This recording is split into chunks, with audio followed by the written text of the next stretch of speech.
Magluluto tayo ng vegetable lomi. Prituhin natin yung baboy. Saka sausage. Gisahin na rin natin yung bawang sa isang gilid.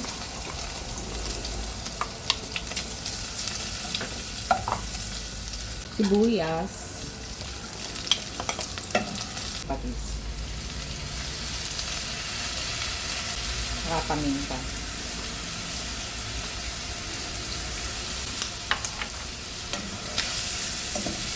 Sunod na natin yung test. Bigwela. Palambutin muna natin yung bigwela. Sama na natin yung repolyo.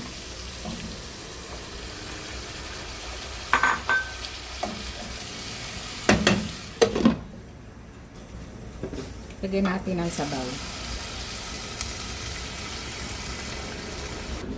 Pakuluin muna natin. Kulo na, lagay natin yung miki. Kulo na, lagyan natin ang itlog.